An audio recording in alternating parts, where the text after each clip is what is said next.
leave a message after the tone.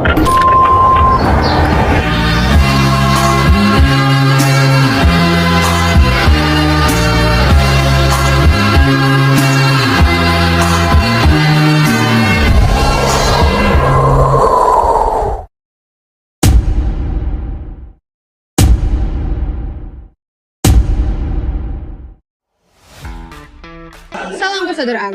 Luka merupakan suatu kondisi di mana hilangnya atau terputusnya kontinuitas dari suatu jaringan sehingga mengganggu proses seluler normalnya. Luka ini dapat dibedakan menjadi beberapa jenis. Yang pertama, jenis luka berdasarkan penyebabnya.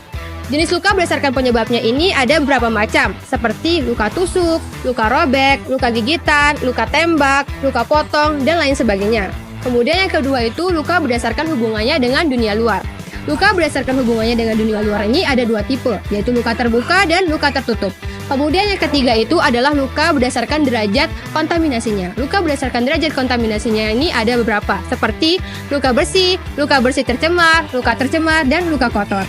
Selanjutnya tipe penyembuhan luka. Tipe penyembuhan luka ini ada tiga macam. Yang pertama itu ada primary intention healing atau penyembuhan luka primer, di mana penyembuhan luka primer ini terjadi sesegera mungkin setelah ditautkannya tepi luka.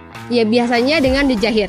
Selanjutnya tipe yang kedua yaitu secondary intention healing atau penyembuhan luka sekunder, di mana penyembuhan luka sekunder ini terjadi ketika luka tidak mengalami penyembuhan primer. Untuk penyembuhan luka sekunder ini biasanya terjadi pada luka yang luas dengan jumlah kehilangan jaringan yang besar. Kemudian, penyembuhan luka sekunder ini biasanya lebih kompleks dan dia lebih lama dibandingkan penyembuhan luka primer. Dan luka yang disembuhkan dengan cara penyembuhan luka sekunder ini biasanya akan tetap terbuka. Dan yang ketiga itu ada tertiary intention healing atau penyembuhan luka tersier. Metode penyembuhan luka tersier ini terjadi ketika luka dibiarkan beberapa hari setelah dilakukan debridement. Kemudian setelah dirasa bersih, luka ditautkan antara tepi dengan tepi. Kemudian selanjutnya dilakukan observasi selama 4-7 hari. Selain luka, trauma muskuloskeletal yang paling sering kita jumpai juga fraktur. Fraktur itu merupakan suatu kondisi di mana hilangnya atau rusaknya kontinuitas dari tulang atau diskontinuitas akibat gaya kerja yang melebihi elastisitas dari tulang itu sendiri.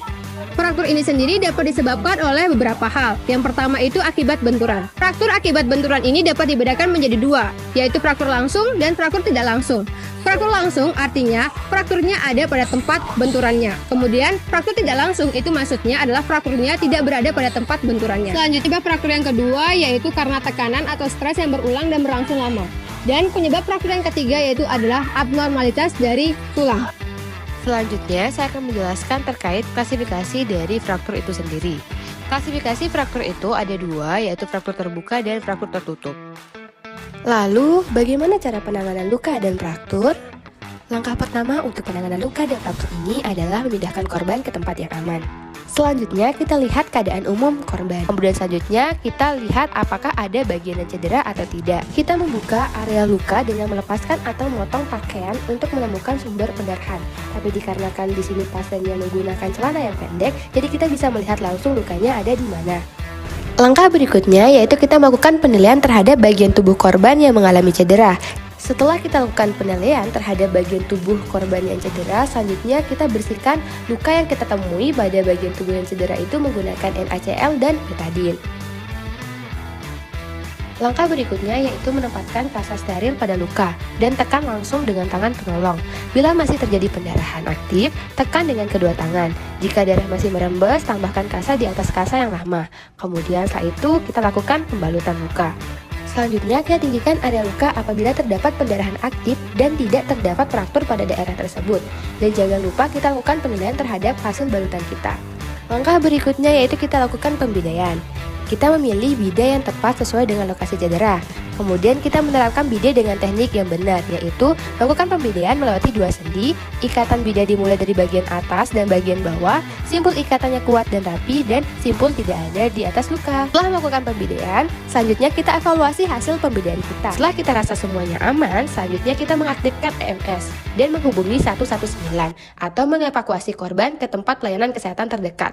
Dan jangan lupa merapikan alat yang sudah kita gunakan tadi. Sekian penjelasan terkait trauma muskuloskeletal, yaitu tentang luka dan fraktur. Salam persaudaraan.